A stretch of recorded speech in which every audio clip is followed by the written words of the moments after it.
జీవితంలో ఉంది. ప్రాపంచిక జీవితం అంటే నేను శరీరం అనుకుంటే ప్రాపంచిక జీవితం, నేను ఆత్మ అనుకుంటే ఆధ్యాత్మిక. రెండు జీవితాలు ఉన్నాయి. ఇక్కడ ఈ రెండు జీవితాలలో అద్భుతమైన జీవితం ఏదంటే ఆధ్యాత్మిక జీవితం. ఇందులోకి రావడం ఒక ఎత్తు. ఎన్నో కర్మలు పోతే రాములు, మన కర్మలు చాలా కర్మలు పోతే వస్తలేదు. వచ్చిన తర్వాత కూడా ఆట అటువైపు పోయేది, మన అటువైపు పోయేది. మన వచ్చినాక తెలిసినాక కూడా అటువైపు పోయేది, ఇటువైపు పూజ చేస్తూ ఉంటుంది. ఎందుకంటే అదే మరి మనస్సు. ఆ మనస్సును జయించలేకపోతా ఉన్నప్పుడు ఏమిటంటే మనసు చెప్పినట్టు ఎప్పుడైతే సాధన చేస్తామో ఆ మనసును అధిగమిస్తామో, మనసును ఎప్పుడైతే అధిగమిస్తామో బుద్ధి అనేది వికసిస్తుంది.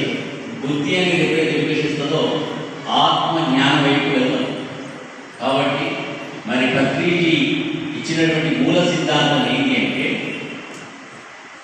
ధ్యానం సర్వలోక నివారణ, ధ్యానం సకల భోగకార్యం, ధ్యానం సత్య జ్ఞాన ప్రసాదం. ఇంకొకటి ధ్యానం వలన జ్ఞానం, జ్ఞానం వలన మోక్షం. మోక్షం అంటే ఏంటి? మోక్షము ముక్తి ఇవన్నీ అంటారా? మోక్షం అంటే ఏంటి? మళ్ళీ ఈ భూమికి రాకుండా ఉంటారా? మోక్షం అంటే అది. మోక్షం అంటే దాని అర్థం ఏంటంటే ముక్తి అంటే బయటపడడం, జనన మరణ చక్రం నుంచి బయటపడే మార్గమే ముక్తి. ఇది చివరి జన్మ. ఈ చివరి దాకా రావాలంటే చాలా కష్టపడాలి. ఆషామాషి కాదు.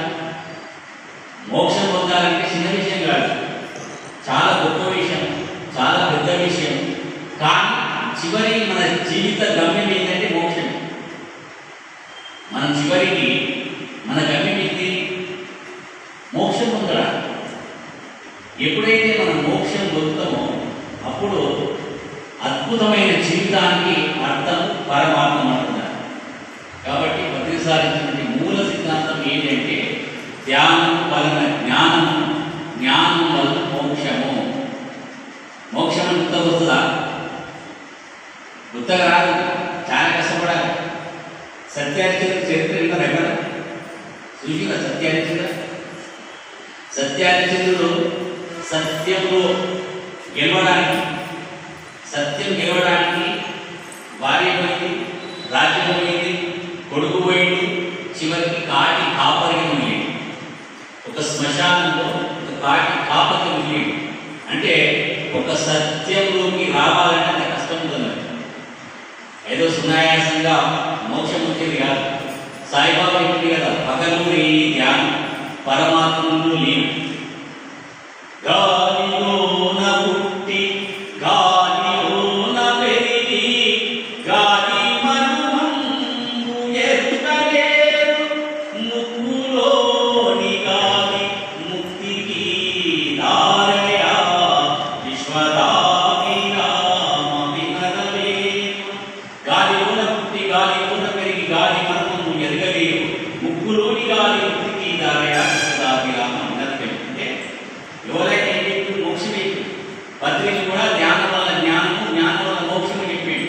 యోగి వేమన కూడా ముక్కులోని గాలి ముక్తికి దారయా అని చెప్పిండు. సాయిబాబా పగలూరి జ్ఞానం పరమాత్మ లీనమని చెప్పిండు. అంటే చివరి గోరు అందరి లక్ష్యం ఏంటి అంటే మోక్షం. ఇక్కడ చాలా అన్ని మధ్య. ఒకసారి నేను కటవర్తి రాఘవ క్లాసు కడతాను పోయినప్పుడు బ్రహ్మాండంగా క్లాసులు అప్పుడు 5 రోజులు పెట్టి కటవర్తి రాఘవది కడతాలు 5 రోజులు, 5 రోజులు 50 గంటలు. చివరి రోజు 10 సార్లు వచ్చాను. వచ్చిన తర్వాత 10 సార్లు అద్భుతమైన జ్ఞానం ఇచ్చే టైంలో ఒకసారి మధ్యలో కొంతమందిని అడిగింది, మేడం మీరు ఎందుకు వచ్చారు? మేడం అడిగింది, నాకు ఇంకా కొంచెం ఆరోగ్యం బాగాలేదు సార్, ధ్యానంలోకి వచ్చాను, నా ఆరోగ్యం బాగుంది. తర్వాత ఇంకొకరు అడిగితే నాకు షుగర్ వచ్చింది, నాకు షుగర్ కోసం ధ్యానం చేస్తే షుగర్ తక్కువైంది. ఇట్లా రకరకాల అందరూ ఏమైందంటే అనారోగ్యం గురించి, అందరూ అనారోగ్యం గురించి మాట 10 సార్లు అన్నట్టు. ఇప్పుడు మనం భూమి మీద ఆధ్యాత్మిక జీవితం తెలియకముందు, ధ్యానం చేయకముందు మనం దేనికోసం బతికాం? ఈ శరీరం కోసమే. ఈ శరీరానికి మంచి ఆహారం, ఈ శరీరానికి మంచి బట్టలు,